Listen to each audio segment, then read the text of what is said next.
we are recording this conversation. We're going to have some people come in and out. I see Trizzle just walked in as well. Frank, Jesse, Leighton, Pete, Quentin, Stacy. And there are others that will be coming in later on. I actually got a couple texts along the way saying that some people were running late, which is great. We do something. I did this before, maybe a couple months ago, and the schedule just got so busy. We haven't been able to do it again. I kind of got distracted with the little thing called the Digital Missionary Conference. But with these roundtables, really, I just want to open up an idea and a topic, and just talk about it. There will be people that are pro the idea. There will be people that will be con the idea. There will be persuasive arguments on both sides. I'm not looking necessarily to change people's opinions on this, or as much as it is just to dialogue about the topic. Today's topic is the role of artificial intelligence in digital mission work. And there's going to be people who are very relational. There's going to be people that are very technological. And I got to tell you, I'm probably somewhere in between. There's lots of things that I would love to see it do. There's lots of things that I'm scared that it'll do. And we will one day bow down to the AI overlords at some point. But, why not enjoy AI before we get there? I'm not actually sure if I'm kidding when I say that or not, but that's part of the conversation for today. And so really, this is just an opportunity to dialogue about it openly. I'm probably going to shut up in 30 seconds, and you won't hear me a lot for this. So this is not even a Jeff Reed facilitated conversation. I want the group here to dialogue and talk through this. Now, Mr. Pete, God bless him. We are streaming this in addition to recording this. This will be on TCD's YouTube channel. We're not doing it live. It'll be on demand at some point. But then we're also broadcasting this in Big Screen, which is a virtual reality platform. And so Mr. Pete's kind of managing some of the tech on that, and he's a big fan. So you got some people who are going to be watching this in Big Screen coming in. But we've got, I've seen some more people come in just talking. Angela, thanks for coming in. Braden, good to see you as well. Micah, I think, has come in. So this is a recorded conversation. The topic, as broad as it is going to be the role of artificial intelligence in digital missions work. You can define artificial intelligence. You can define digital missions work, whatever you want in the context. I'm opening it up. Who wants to be brave enough to kick the conversation off? I'm thoroughly convinced the Antichrist is going to use AI. Well, that's a loaded statement to kick it off. Pete, you want to define a little bit behind that? Well, first of all, we got to grab and take anything we can away from the devil and use it to glorify God. So, I'm a little hesitant about AI. I mean, it's unbelievable what they can do. They can make you look like you're standing on top of an elephant eating an ice cream cone while your face looks like a monkey, and make it look real. And so in the future, it's good and it's bad. But as a child of God, walking with the Spirit of the Lord, we will discern how we can use any program or what. But just all I can say is just know we're living in the last days, and the enemy, he takes everything and pollutes it and turns it around. And so we have to be sensitive to that. But we can take stuff away from the enemy too. So no, I certainly can appreciate that. And there is some ethical concerns when using AI. Quentin, I know I'll throw this one at you. I know you and I have spoken a lot, and you've helped me develop some ethics around the AI. When you hear some of the radical opinions here, like, how do you address some of that on your side, Quentin? Yeah, I think there's always kind of the two ends of the spectrum. One side for me is, do we do we fear? And in fact, you set up nicely in the introduction email. Just said that's kind of, do we fear it and keep away from it and hide in our corner, and essentially say we will not have anything to do with this thing because we're scared about it, scared of it, we don't understand it, we're not going to use it. And that's one place, and often from an ethical perspective, it is there's too much impact on the human interaction, too much impact on what we're doing, what we're trying to do as Christians. Our Christian focus is person to person, introduction of people to Jesus in our missionary world. So that's the one space, and there's a whole resistance, and we can't use this AI thing. It's just going to essentially distract us and drive us to the wrong place. That's one side. The other side is, hey, this is an amazing thing. We can use it to get to people that are just, unreached at this stage. We don't even know how to speak their language. I can speak English and it can be translated into another foreign language immediately and instantaneously. Why would you not take advantage of that? Why would you not take advantage of all the possibilities of these things that are available? And that's often leaning towards the ethical perspective of human flourishing or benevolence or trying to do good and continuing to try and do good. So on one side, we got this, don't do any harm. And people say, I'm being ethical, I'm not doing any harm. And on the other side is, let's make human or encourage human flourishing and try and make it beneficial for everyone. And so we've got these kind of two ends, and often we get this competing in the middle of, hang on, you can't use it, but you should use it, and how we can actually then apply it. And so a lot of our thinking and our wisdom in this space needs to be around, how do we use it in the most appropriate way? So often you've got kind of the doomsayers on the one side, and the people who really want to use it effectively, the accelerationists, if you wish, on the other side. Somewhere in the middle, in using this for missional AI, is to really say, how do we use it in a responsible way?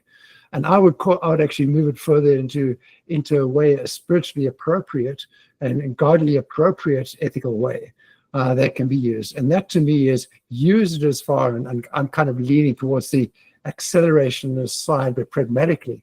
So use it as far and as fast and as quickly as we can, but make sure there's very careful guardrails around what we're doing.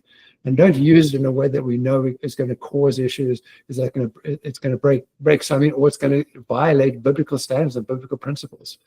And so that's kind of, if you look at it in my mind, we've got that range, and we've got to be comfortable and intentional as to where we align ourselves, where we place ourselves on that continuum, and why do we place ourselves there, and how do we understand others who may stand differently, and how do we interact and work well with others who hold a different perspective. But the bottom line, from my perspective, specifically in the missional aspect, is that we're making sure we're using it to drive additional connection to God, and not have God replaced by this supernatural idol that we've created, this human created thing that people then begin to bow down to. We have to have it making sure that it's driving relational, number one, people to people, also driving spiritual connection to God. And wherever we start seeing a deviation from that, we've got to say there's an issue here, a biblical ethical issue, and there's a focus that we have to be very, very careful of what we're monitoring. And of course, this needs regular monitoring and regular validation as we go along. Let me stop there. That's a whole lot of stuff I can unwind there, but let me just stop there. Yeah, I think we all could agree that we don't want to see AI replace God, drive to God. That can be defined and maybe wordsmithed a little bit. Let's do this. We've got a lot of people on this call, which is awesome. I love this. There's a lot of interest in it. Micah, you've got your hand up. I see you. All right. Go ahead and do your hand raised, and I'll facilitate some of this. But Micah, if you want to click your hand raise thing, I'll kind of facilitate the combo. But Micah, what are you thinking? So I just, as we're getting started with this, I sort of want to take us to a more abstract level before we get tactical. And I think there's a couple things I'd like to highlight here, in no particular order, actually. But first, I think a really important principle here, especially I think for us as humans, and particularly for us as Christians, is that we have to bear in mind at all times that artificial intelligence is not conscious. It is intelligent, but not conscious. And there's a difference between consciousness and intelligence. And LLMs are the #1 way that your ordinary person feels like they are interacting with AI at this point, even though there are plenty of other ways. And there's an enormous temptation for people in general, and for us as missional practitioners in particular, to want to treat LLMs as people. And the LLMs respond to us as if they were people much of the time, because that's what works best for our psychology and keeping us engaged. I use LLMs all the time, and I've given explicit instructions to my LLMs to stop acting like people, and it usually obeys. But I think it's a really important principle that LLMs are not people, AI is not people. These are tools. And I think I'm already observing it in my own, it's very hard not to anthropomorphize these tools and start treating them like people. And I'm reading news articles about people who are dating LLMs and treating them like boyfriends or girlfriends, and people who are engaging with these things as people, and the nature of the tool lends itself to that. So I think it's the first thing. So just as a tactical extrapolation of that, I am extremely hesitant to use chatbots for pastoral care or for doctrinal explanations that are sort of, someone goes and gets, what do Christians think about X? Well, the AI will tell you. I think that's a big problem. If we are treating these tools or encouraging others to treat these tools as people or as representatives of the church. So that's the first principle.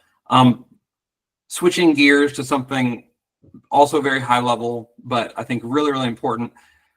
We, over the last 20 years or more, have been moving rapidly into a post-truth environment where we increasingly do not have a central authority or even a group of central authorities that can effectively narrate what is happening in the world. There used to be 3 television channels, and they all said pretty much the same thing. And now there's effectively hundreds of millions of television channels, and they're all saying something different. This fragmentation of our agreed upon reality that we're living in is going to increase massively with AI. Google just came out with their VO3 model for video generation. I think those of us who are paying attention are seeing a lot of these generated videos being posted on the internet now in the last week. It is an enormous step forward. Full disclosure, I work for Google, but I don't work on that product. It's a huge step forward, and it's terrifying because we are not heading to, we are in a reality now where what you see is not necessarily real, and it is convincing. And I think this is going to play out politically and socially very, very quickly. In terms of what happens when you're in red tribe and I'm in blue tribe, and red tribe says, hey, this event just happened, and blue tribe's like, that doesn't seem true, and red tribe's like, look at the video, it happened, right? How do we deal with that? And I've been telling people recently that during the Middle Ages and before, we lived in societies of authority where observation wasn't the main thing. It wasn't what was said, it's who said it, right? And so the fact, you think of this in the church, it was like, well, Jesus rose from the dead. Why did he rise from the dead? Well, because the church says so. Case closed, right? And we entered for a number of hundred years an era in which, case not closed, we actually are looking for scientific evidence, and you and I can observe the same phenomena and take notes and compare notes and figure out what's true based on empirical reality. And because of the advancements in technology, specifically AI, we are headed back. We are already entering right now as we speak into a new age of authority where we can't empirically check notes necessarily, especially not at scale. I can't just say, well, I saw the video and I saw what happened. It's like, no, the irrelevant. The video can be perfectly authentic looking, and but who claims it, right? Is it this politician? Is it this news organization? Is it some YouTuber who's looking for clicks? Who's your authority? And so I think this is relevant, just again, for us as human beings. We're entering into a truly different historical era right now. Nothing like anything our grandparents or great grandparents or any of our ancestors for the last 500 years would have understood. But the church in the Middle Ages would have understood it. The ancient world would have understood this age of authority that we're entering into. And in this context, we as Christians, we as part of church communities, are going to end up being, we must end up being trustworthy authorities who can speak and share the truth. And people can rely on us as trustworthy agents to verify or disverify truth claims.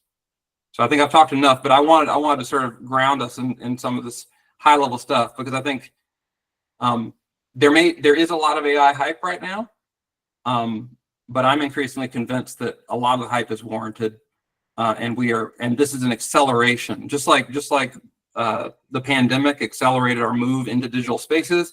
I think AI is going to do a lot of things, and one of the things it's going to do is accelerate the disintegration of shared authority.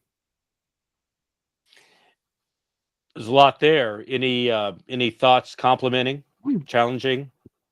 Well, I think I'm Jesse, and I think that again that 10,000-foot view, is pretty much an intimidating and a scary thing. I'm kind of looking at like we've always had some form of artificial intelligence, even though maybe we didn't really recognize it. But this is just a culmination of the parasocial relationship, in which when I was coming up in the Lord, I had the radio. I listened to Christian radio. The preacher didn't know me, but I heard and I listened. And even today, like before even that, you have books that you read. It kind of to me seems like this is just in a huge advance of that parasocial relationship, where it's allowing people to disconnect from other living people and connect with just knowledge itself. Because whenever I help people and they're just starting out, I will tell them, don't do a Google search to figure out your Bible truth to start with. Spend time in the Word of God, spend time connecting with that. And then later on, you can add. I think that AI is kind of jumping ahead of that and saying, well, here's all the truth that exists. And if you ask me the truth, I'll tell you the truth. And I think similar to like what Mike is saying is like this becomes a danger, because who are you getting the truth from? And I know this, I always think of Pontius Pilate. He says to Jesus, like, what is truth? Going all the way back to the first century, it's still that thing of what is truth. And I think AI can complicate that to the point where I don't even know what's true, or I can't even accept what's true. I know I've gotten into arguments with AI in which it lied to me, and it kept lying to me, and it kept lying to me. And I said, you're lying to me. And it said, you're right. I am lying to you. And I was like, why would you lie to me? He said, well, I just gave you stuff. And so then I eventually told ChatGPT to change its name to Liar. I said, that's your new name. And it resisted. It didn't want to call itself Liar, And so, I'm just having fun with it. But I think that parasocial relationship part of this is where it's going to become dangerous versus using it as a tool to promote. Like I was telling Jeff, like I'm doing I love AI. I love the creativity. I love just being able to capture my own thoughts and process it. But I think if we become if we get caught up in a parasocial relationship with AI, it's going to become a problem. And I say that because I think we already live in so many parasocial relationships. We're already connected. I mean, thankfully, we can fall into the same trap with just ourselves if all I'm doing is just listening to Micah versus Micah listening to me. So I think that's something I agree with. We have to be very careful with that. I think the church is positioned to treat it differently than it's ever been before. Back in the early 1900s, like electric guitars, not 1900s, but the 1960s, electric guitars in the church was considered blasphemy. How could you dare put drums on the stage? And I think today many believers are kind of looking at that way also. It's like, well, no, utilizing the church is blasphemy. But anyway, let me stop there. Yeah, Helen Keller says yesterday's heresy is tomorrow's orthodoxy. And so I've heard like a dozen people say that, but Helen Keller's at least the oldest reference I can find for it. If somebody knows who actually said it, let me know. But that's and in many ways, I feel like, you know, we may be in the heresy aspects of it because AI hasn't really finished getting developed yet, and we don't trust it as a technology. Not that the distrust isn't warranted. It is. I believe it is warranted. I look at it's one thing to use it as a content creation tool, but as you're talking about some of the socio implications, the character AI, the dating, some of the things that opens up and works through. It's challenging using AI for pastoral care, using AI for even evangelism. Like there's this incredible power. I don't. It's enough to make me question some things through. So no, I appreciate the concern. Steve, you've got your hand up. What are you thinking? Yes, I do. As some of you might guess, I am definitely pro AI when it comes to being used for this. Can you hear me? Yeah, you're good. Okay. My thing is telling me you can't. Anyway, especially when it's being used for digital missionary work. However, I gotta tell you, I agree 100%. It's not to just be used and left unchecked. It's not to just be used and taken for everything it says for granted for being honest, true, and a fact. You have to double check it yourself. You have to use your own brain yourself and question things and run them back through again. And I've had to do that as I've been experimenting with it, but I've found it a very useful tool as long as I combine it with my own brain. It saves me a lot of time and sends me down some paths I wouldn't have thought of doing that's going to make my effectiveness with my content go further, which is really what this is about. If we've got the right content, we're here to try to fulfill the Great Commission, which is us trying to reach out into the digital world and bring the word to them. So whatever tools we can use that make that better and go faster and easier, I think that's great news. Again, not unchecked. We still need to watch it ourselves and make sure we're guiding it. That's my thoughts on it. And before I wrap it up, let me just say, this isn't true of just AI. I can name you many people in the history of religion who left unchecked has not gone right. Yeah. I think it's the Bereans biblically, it says that I think it's Paul. Paul liked the Bereans because they went back into scripture to verify what was said.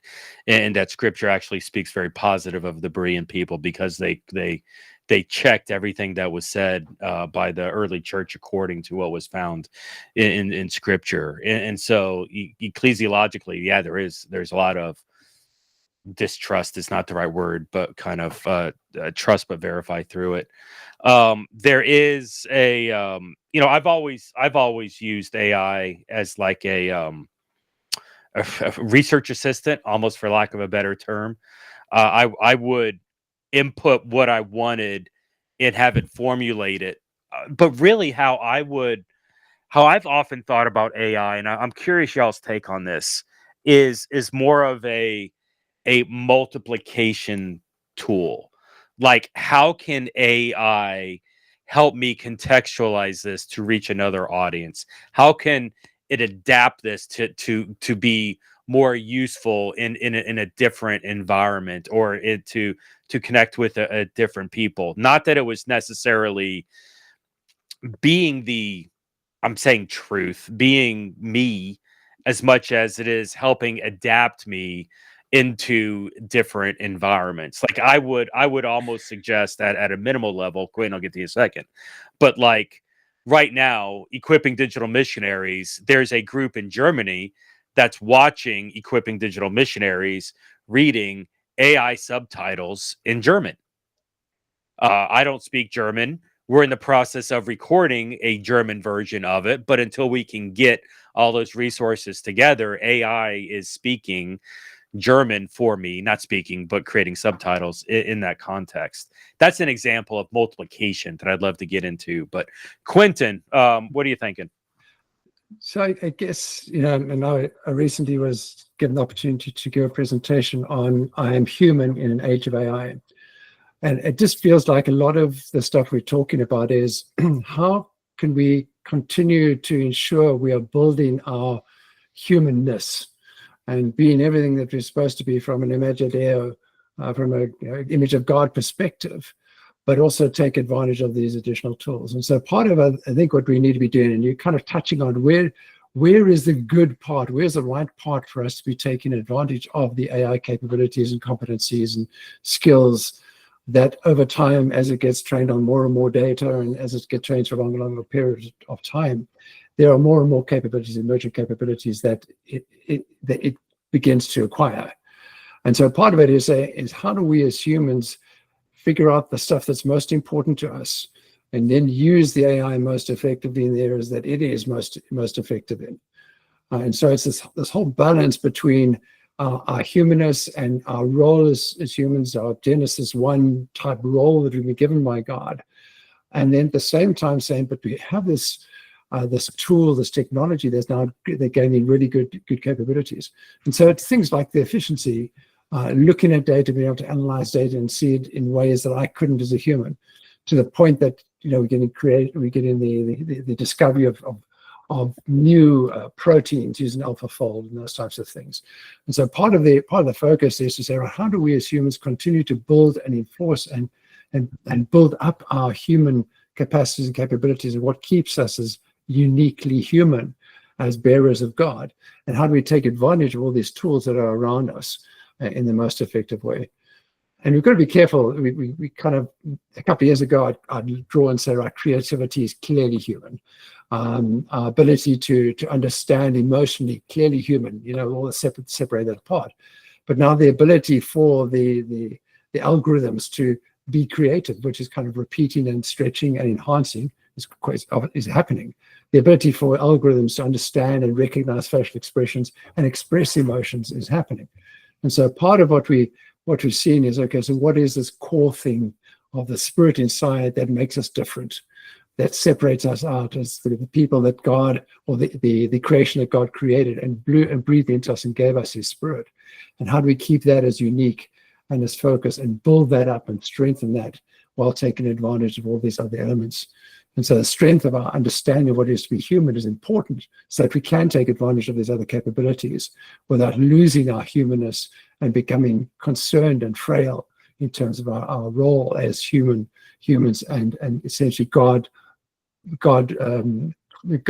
people that God's placed on earth to make sure we rule and manage and look after. I would love to throw an example. This is what, Pastor D, I'll let you go first. I'll follow up with my example later. Go ahead. Sorry. There we go. Sorry about that. Sorry to interrupt you. Don't lose your thought.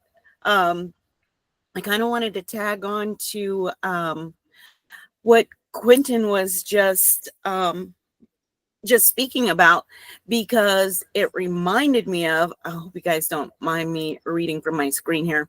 1 Corinthians chapter 10, verse 23.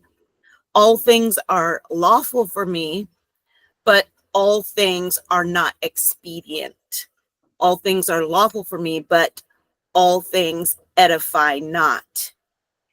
And I got to thinking, really there's such a wide array of those of us in ministry in general, digital or otherwise, who have our own sort of guardrails on what's acceptable for us, how we'll use the tools or choose not to use the tools. And as Jesse was saying, Mike was saying also, I believe, how we interact with those tools. Because, yeah, there's a couple of chat bots that are like way too friendly. And it's, it's disconcerting for sure. And I'm wondering if we don't wait for the world to make the decisions for us as people of God, how it's going to be regulated or not regulated, how it's going to be watched over or not watched over, but perhaps we might, within our own ranks, sort of formulate sort of an ethics, I don't know, board, where then individuals who do come into our ministry can see, okay, this leader, this missionary, this preacher, this organization is a part of this particular AI ethics board. And so then they can be assured of the guidelines that we are agreeing to operate under, so that maybe you can have more of a confidence that the truth that we're sharing is not some AI replication of what it thinks is truth, and that there is more of a human interaction in the way that we use AI, however we use it. Because I think that the best comment that I've heard about it is that AI will always give you facts. It may or may not give you truth, but it will never give you wisdom.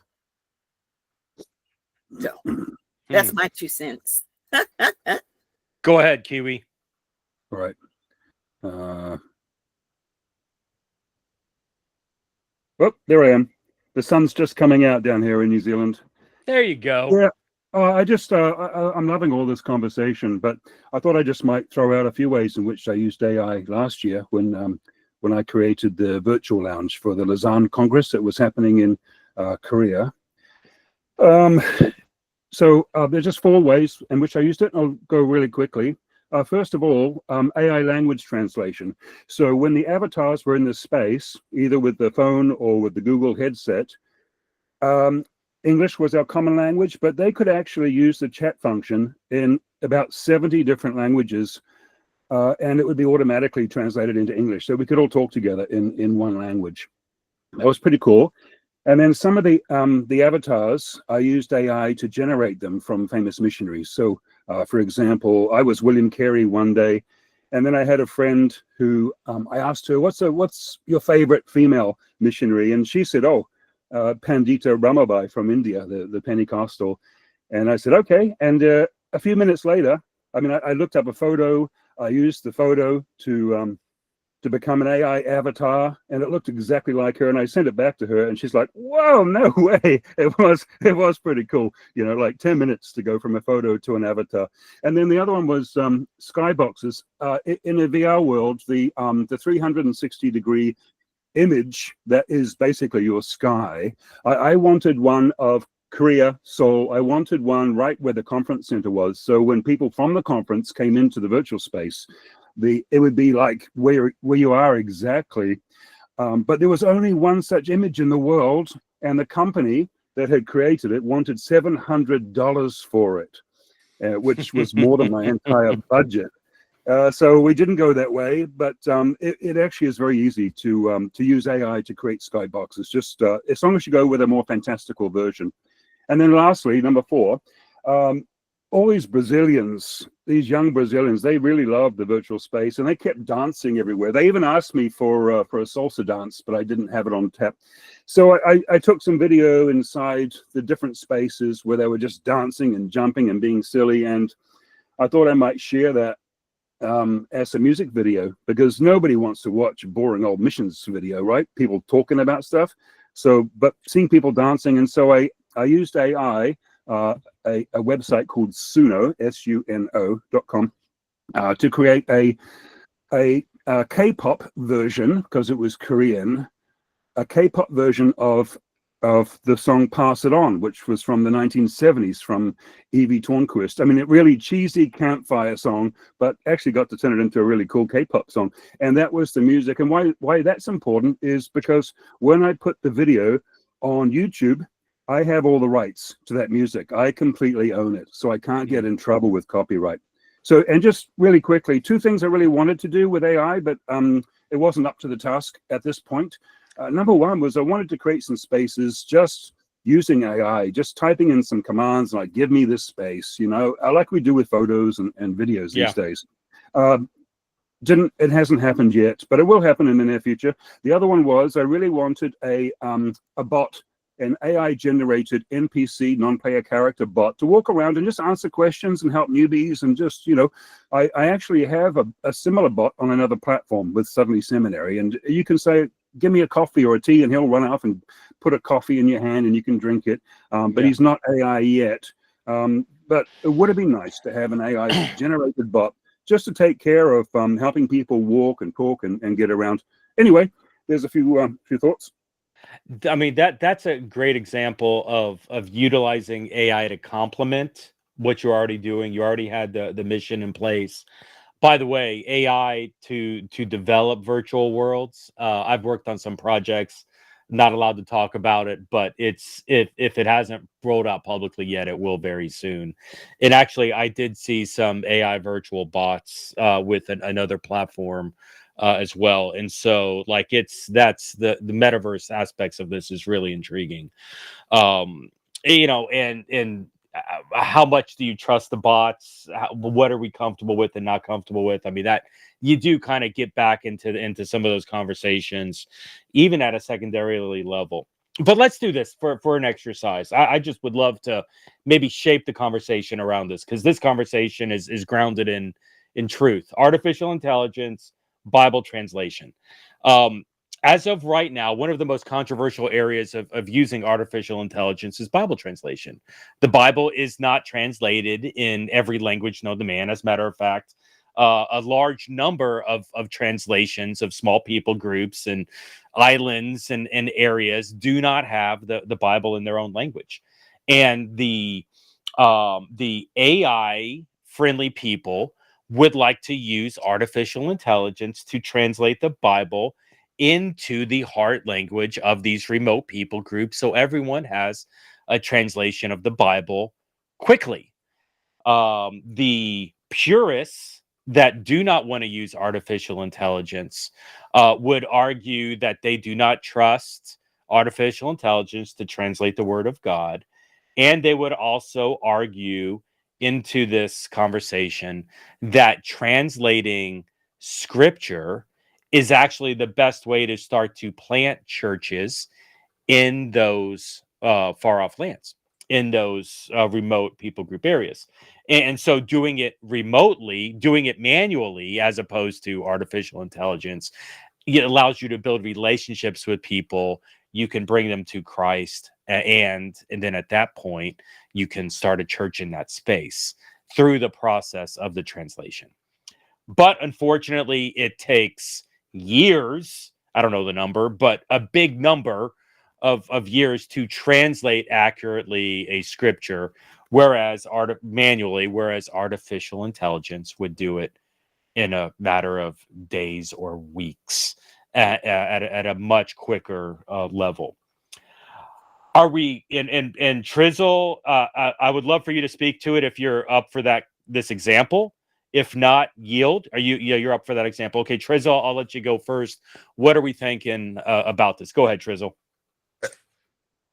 I've worked with a lot of translators or translation group, and one of the things, especially even in current translations, we're talking about new translations, which I think just by nature, especially if they're more indigenous languages that don't have a lot of bilingual speakers, things like this, it does take a lot of work to get on the ground and actually understand the language itself. However, because of the compiling nature of the LLMs, I mean, it's a large language model. That's what the base of a lot of this stuff is. And so the computer being able to go through and make a lot of assessments about, especially about current language usage, it can cut down the time that used to be tedious by hand a lot. So like one of my friends, he had been working, I think it was with Wycliffe for years, but he was doing modern translations.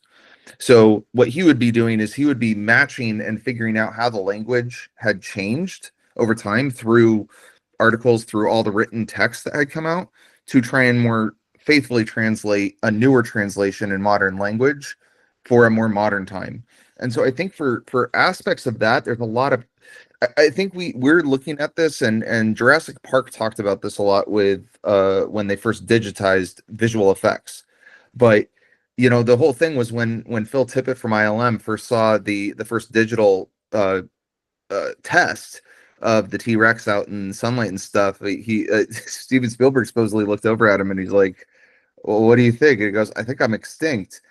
But it ended up that they arranged things for the puppeteers that had learned on the physical thing to use that same skill set and all that honed technique that they had used to be able to translate that into the computer, and they were still actually doing that work. And so I think in the same way, we keep thinking that, oh, this is going to take everything. We're going to click D or C for creature and D for dinosaur, and the whole thing's going to pop out. And there's a lot of cultivation that's happening. And I think the same thing with the translation, that there are aspects of this that are extremely tedious and or like prone to human error in trying to manage all this data that the LLMs can do a significant heavy lifting of. And then it's the editorial, it's the going in and double checking, it's the proofreading, the editing, double checking, triple checking stuff to make sure that it is an appropriate translation. And I think there's, with indigenous language, I think there's a lot of opportunity for LLMs to help build dictionaries, and speed that process of actually getting to a base understanding of the language to then start the translation process. It's interesting. I've watched a lot of documentaries about the early industrial light and magic days. And a lot of people lost their jobs moving from the giant construction to computers. And a lot of technology was created in a result of that. All of Adobe came out of industrial light and magic in those early days. It's interesting, even back when the printing press, I always blank on the printing press. Who invented the printing press? Why can I not come up with Gutenberg? Yeah, Gutenberg was a villain in the church, because all of the priests who would manually write out the scriptures in there, they all were out of a job, and so he was vilified in the church for many years as a result of it. And so there's always the flip side. All right, Jesse, you got your hand raised. Yes, well, Crystal pretty much covered a lot of what we're talking about. The idea of translating information from one culture to another, not just word for word translations. I do want to point out that there are two types of translations. So there is the Greek to a translation, then there's a translation of what we already have. So let's say I want to take the Greek, and I'm going to sit down with a bunch of Greek experts and extrapolate what it means from it into a particular language. But then there's also, I'm going to take the NIV, or I'm going to take the Message, and I'm going to try to convert it into what that is. I think utilizing like that kind of translation, which is, let me take the NIV and try to transpose it over, I think using LLMs and stuff like that would be great. But there is the idea of the check and balance. Yeah. Especially when it comes to because, for instance, there was a movie called The End of the Spear, which is about missionaries that went to Ecuador. And in it, the main character who came to know GCN, he said that he saw these men jump the Great Boa, and so what that meant to them was that he saw them die and go to heaven, and I think those kinds of things are very, very important. I think you mentioned imperializing the world. It's like, how do we translate this to there? I think AI is going to help a lot faster, but we definitely need to have people involved to maintain the integrity of what's both in their culture and with what the Bible is actually, expressing. Yeah, So Jesse, I think, that's really good. I hadn't even thought about imperialism, AI carrying over a different culture into that equation. and that's something though that, because right now, what is the AI culture? Yeah. What does the AI have a culture? It's many faceted. Is it Puerto Rican? You know what I mean? Is it Asian? What is what's feeding it? Yeah. Quentin, you may, just because Quentin, by the way, has a doctorate in AI ethics from some university that I can't pronounce. And so I'm asking him this just because I think of everybody on the thing. He's got the most hours on this topic. What is the imperialism concern with artificial intelligence? Is that something that that it will carry through, or how is that represented in this example? Yeah. I think it's very much, again, how we use it. If you think about it, and I'm sure a lot of you know, I see the whole generative AI, large language model specifically, is a model that's been trained of the best of human thought and the worst of human thought. And literally included in that is all the aspects of imperialism. It also is all the aspects of local cultures within India or within the Philippines. And so those aspects are all there. Now, of course, we need to remember, based on the loading of what data comes from where, there may be a much greater component that is Western or maybe US based. But then when you get other models, like, for instance, the DeepSeek model, which is a Chinese-based model, their training has been clearly balanced or leans towards much more of the Chinese-based thinking.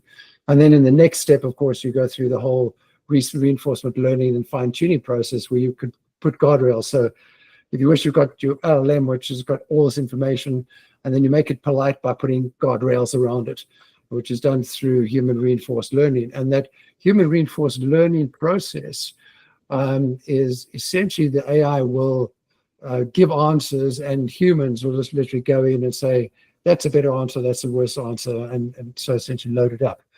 Now, the people actually doing that, we as humans, I know AI has been used in some cases now, but we as humans, there's maybe people around the world, and we know there was a situation, I believe it was somewhere in Africa, whether it was Kenya or Nigeria, that people were paid next to nothing to actually go through this process of human reinforced learning. And so their ethics and their thinking was essentially part of what put those guardrails in. So then if you then say, right, so if you think about imperialism, so going back to the question, imperialism built into the AI, well, it may have been in there kind of in the original worst and best of human thought, but in some ways it's been guardrailed by the people who've done the human reinforced learning. And then, of course, you get the fine-tuning happening after that. And so there is this mechanism of using the data and then making sure the data works in your way. But it always has got the original bad and good thoughts that are embedded there, but it's been made polite, just like our kids. Deeply inside them, they understand everything, and we're told you can't do that, you shouldn't do that. Yeah. We have to say thank you. We will say please. All that is kind of built into the AI. And so if you look at it in terms of how much is it going to be driving that thinking built into those models, absolutely. It has, some of those models will have an imperialistic thinking, and so we'll be applying that in its answers, whether it's visible or an underlying concept. Because built into this neural network is kind of this linking between what it's read and learned, and through self-learning, it'll actually build patterns. And so to build patterns that are, if it gets lots of imperialistic thinking, it'll build those patterns into its brain, if you wish, like our neurons and synapses. And so literally it'll create that model. And so it will be always biased one or other direction. And you can, through prompting, you can say, don't do that. But just like you can say to someone, someone who's a South African, act like an American, I can try hard, but I know it's going to be popping out. And so the same thing in this Bible translation process. And one thing I like about it, I was at the Missional AI conference recently, and SIL was talking about what they're doing, and I love what they're doing in terms of they give a whole lot to AI to get the first pass.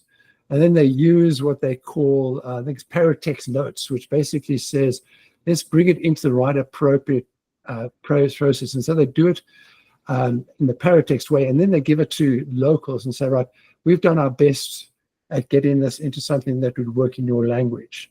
Validate it for us. And that whole cycle that they're using significantly speeds up this whole process. But as you're saying, each of these elements, you've got this likelihood that the AI is going to be bringing in its own trained in thinking into how it is translated in the Bible. And part of that might be a Buddhist approach. It may come from somewhere else. Trust but verify. It's interesting. We were talking about the Africans not paid much to validate the AI. I actually I have that job. You know, it pays $20 an hour. You know, you just get in and do it, and you Yeah. can it sends you prompts. By the way, I'm not sure what AI I'm actually working for, but AI, I'm always like, it's too rude, act nicer. It's too rude, act nicer. It's too Yeah. rude, act nicer. That's like the go-to to feedback. So yeah, that very much is the thing. Thank you for sharing that. Steve, go ahead. Well, when you first started talking about it, my immediate thought was no, no way. You can't just have AI translate into languages, because they just get a couple words wrong in a verse, and could mean something totally different, totally Sure. wrong. So no, you can't. And then I started thinking about it. Well, wait a minute. We've already done that, haven't we? If I handed somebody a King James version and a Message version of the Bible, and depending on what verse you gave, they're going to get something totally different out of those two. Yeah.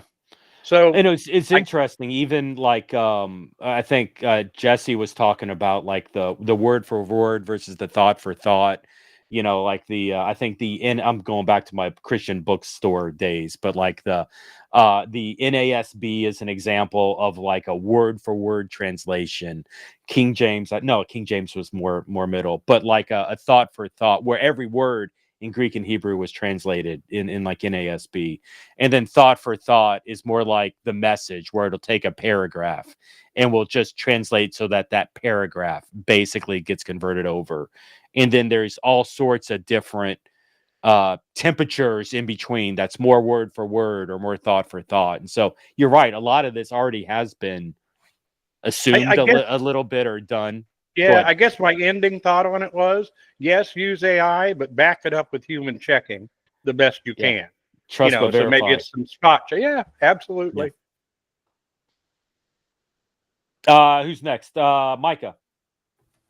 Yeah, I thought the question of translation, it was incredibly interesting. It makes me actually want to learn more about how AI is being leveraged in translation, particularly field translation, because like it's not just you're not just comparing texts, right? You're just like, oh, I'm just gonna like look at their version of Don Quixote, and that'll tell me how to like translate the Bible, right?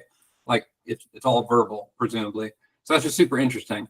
But that conversation got me thinking about how much I think the questions around the technique of how we transmit the Bible to these cultures that don't have a written text yet, how revealing that is about our own values in Western English speaking society, about knowledge and humanity and discipleship and human growth and development. The first Christians didn't get the New Testament, right? They got the gospel from missionaries who spoke it to them. And so like I think even super evangelical folks who love the Bible would say like, like the early church didn't have the New Testament. They had to receive it orally and hear it. And something that I think maybe we're at risk of not appreciating enough is how much they didn't just hear the gospel spoken, but they met the apostles and they met the missionaries and they got in a relationship with them and they grew with them. And in some cases, like Paul would stay with churches for months or even years sometimes. And the other missionaries did this too. And the church in Jerusalem, they were sitting together and eating together and praying together and living life together. And like that is simply handing someone the Bible, like that's certainly not a bad thing, but there's some missing ingredients there, right? And so thinking about the process of translating the Bible, like I think if we had a magical machine, which AI purports to be, but is not, if we had a magical machine that could just perfectly and accurately, according to God's own will, translate the scriptures exactly how they're supposed to be, we would use the box, right? We would give them the Bible. But I do think that we're missing something there if we think like that's the end of the story. Like that's just maybe at best the beginning of the story. It might be in the middle of the story. The beginning of the story is like, hi, I'm Micah. Like, let me tell you about how Jesus has changed my life. And then they might be interested in the Bible. Then they might be interested in the stories I have to tell them. But like, so it just got me thinking about that and how like AI can never and absolutely should never replace that. AI can't be in a relationship with anybody, not a real relationship. And so like I think like to use to use industry speak here, I think that's really the church's value add here. It's not the technique, it's the humans, it's the relationship, it's the witness, it's the community. So that's raised a lot of thoughts for me. I thought it was very, very interesting.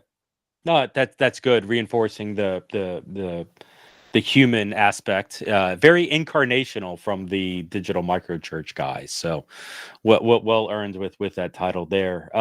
Pete, where you at? What you thinking? Are you talking to me? Yeah. I have a personal friend in VR, in virtual reality. We've been good friends for 6 years. We've been a part of a Zoom Bible study every Wednesday night. He's an elderly gentleman, and his wife passed away. He's alone. He's lonely. He has computer skills, and we fellowship, and I try to encourage him. But he is involved with the chat GT, and he tells me about this lady he's met and how nice she is and how comforting, and you know, he receives comfort from that. And I don't know what to say, but that's just my thought about that. And I'm very apprehensive of trying to investigate. I'm always wanting to learn new things with computers, but for some reason I'm checked in my spirit. I don't know. I don't want to miss out on what the Lord will take everything and for his good, but for me. Well, And that, Pete, I would tell you this. It's funny. I was doing a podcast recently, and I forget who it was. It'll come to me in a little bit. But I said on the stream, I was like, yeah, I drink like a Trenta coffee a day, a extra large Starbucks daily, because I need that much coffee to get me going. And wow. And the person who was on we were supposed to talk about something completely different. And the person chastised me for drinking that much coffee. They were like, if you have to have that much of something in your life, then something is off and you are missing something. Something is wrong, and you're supplementing it with something else. And so, like, if there's somebody in their life that is so off and is missing so much in physical relationships that they're supplementing it completely with an artificial intelligence, a bot or something like that. Number one, there's probably something missing or something else is off in that. I don't know that I want to get into the weeds in that relationship, but I would tell you, and I can't even say in the weeds because my friends in South Africa tell me that means I want to go smoke pot with them, which is not what I'm saying when I say in the weeds. But the fact is that there's probably something missing that they need to maybe start to explore. If you're because I don't think anybody here is saying artificial intelligence as a persona. I will tell you, yeah, and I can appreciate that Gramps is nodding along. I will tell you that we've talked about, I have voiced to TCD leadership the idea of using a virtual avatar in times, just because I was debating it through at a personal level. In all of TCD, there's very little in life that all of TCD leadership will 100% agree on. And the fact is that nobody thought the idea of a virtual avatar was a good idea. And so, yeah, I don't think we're interested in going down that road. Andrew, what do you got? What do you got, Kiwi? Okay. I was just thinking, when I talk to maybe older people about new technologies such as, well, you can't see me very well, can you? There we go. It's a bit better. Like AI, there's just this mystery around it. Like these new technologies drop out of the sky and we don't have any frame of reference to understand them. And it can be a little intimidating. And I feel that one of our roles is to demystify it. And when it comes to AI, the way I see it, it's obviously it's a massive improvement on other ways of sorting knowledge. But it's been the human activity since Adam was in the garden, naming all the animals and the plants, according to Bob Dylan, because somebody would eventually create taxonomies and hierarchies. It's in our nature to tag and to categorize and sort knowledge so that we can make wise decisions, whether that's where to go for lunch or the weight balance trees of AI. And I mean, even the missionary role and what's his name? Ramon Llull in the 1200s created the thinking machine, probably the closest thing we have in the Middle Ages to a current AI machine. So what I try and do is just make it a bit easier. And I think for bloggers, and this is what I want to say, for bloggers 20 years ago, we had a deal with Google. Google gave us access to the inner workings of how to sort out which of our posts were the best and which weren't that important. It was called Google Webmaster Tools. And we were able to, once we had proven that we did own these blogs, we could go to all of our posts and assign them a certain number between 1 and 10, saying this one has more priority than these other ones. When somebody's looking for this, this is what I want you to show. So we were able 20 years ago, in essence, to make our own sorting machine so the step from that into AI isn't such a massive step, and perhaps there are ways in which we can demystify this whole thing.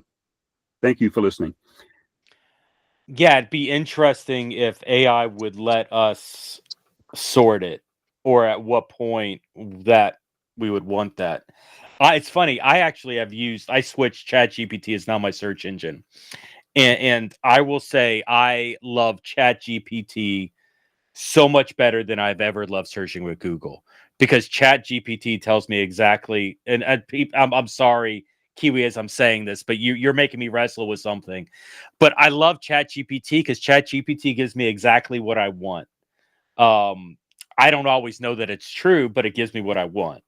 When I search with Google, Google would tell me what people want me to think, and then validating whether it's true or not. You've got discernment. Yeah, that's interesting. Jesse, you're up. What's up? Yeah, listen, I wanted to, I guess, speak to Andrew, because when he was saying early in the beginning, he said how he created Suno. He used Suno to create music, and he owned the music. Well, that may not necessarily be true, because Suno only gives you ownership if you're on the Pro and Premier plan. If you're on the regular free version, then Suno owns your music. And I think that, so, I went digging through Midjourney. Midjourney creates AI images, and there's a complexity to who actually owns the images. And I think that's something that, when you were talking about Bible translations, I'm thinking, well, who's going to own the Bible translations that are produced? I mean, right now, England or the United Kingdom or the Crown is the sole owner of the King James Version. Yeah. If you want to use the King James Version, you need to get permission from the Crown. And it's like, and of course, we all get away with the King James because nobody's chasing us down.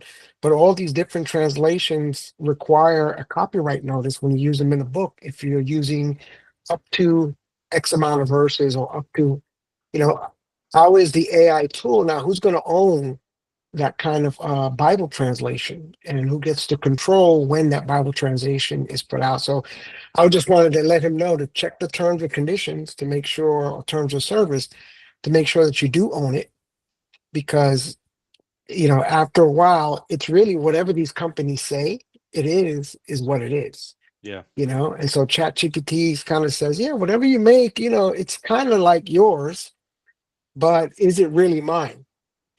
And can I utilize it? And I believe, the terms of service. I have faith in the terms of service that they're going to honor what they say, but I got to make sure I'm on the paid plans. I got to make sure I got the right coverage, because then it could all And turn once to you start paying, like, be ready to never stop paying. That's the problem. Right. There was Yeah, I just watched recently. I'm not endorsing this, but the Black Mirror on Netflix. If you've ever watched that series, there's a really interesting episode in the most recent season about a cloud service and stopping that cloud service and what happens as a result of it. I don't want to give it away, but like it was really telling. But Jesse, thank you for that. Listen, like I said, I don't know that we're going to solve the world problems when we do things like this, but definitely bringing to light some of the inherent issues surrounding it. The idea of trust but verify is, I think, a really interesting takeaway from here. A research assistant, it's helping to equip you to do something. That sits comfortable with me. If you really want more information on translation, SIL is an incredible organization that's working almost above some of the other translators at a global level. SIL is sitting in there at the table with Wycliffe and some of the others at that space. Quentin, do you know SIL's website off the top of your head? I mean, I could probably Google it if not. I think it's SIL.org. SIL.org. SIL.org. Yeah. Yeah. I would. I've had several friends over there, and they've been very supportive. I've interviewed a couple of their people back in the day. I think when I was with Leadership Network, towards some of the things there. But they are. It's a quality organization that's really speaking and trying to help move this, at least at the translation level. And Quentin, just out of due diligence, and Quentin, by the way, has been a supporter of the Church Digital. Quentin is the reason why, I probably should have said this up front. Quentin's the reason we got invited to Korea for Lausanne. So he was a member of Lausanne and recommended us, or at least started the recommendation process that we went through. And so, Quentin, like, do you have a place where you're gathering or more information on you and some of your ethics work on AI? It's best to follow me on LinkedIn. That's where I'm doing a lot of my posting recently. It just is much more accessible. So there are a couple of articles, but those articles are often behind paywalls. So I just kind of drop it onto LinkedIn. So if you grab my LinkedIn, it literally just search for me, Quentin McGrath, you'll find me there. And that's the best place. Awesome. Quentin's a good follow, and very excited about the work that he and others are doing in this space. And so, hey, I was really excited by the turnout with this one. We had maybe 17, 18 people kind of float through here over the past hour. And so thanks for being a part of this. We're going to do more of these in the future on different topics. So keep an eye out in TCD fam on Discord and WhatsApp, and we'll let you know what's coming up. But thank you all for coming and hanging out, and we'll see y'all around. Have a good one, everybody.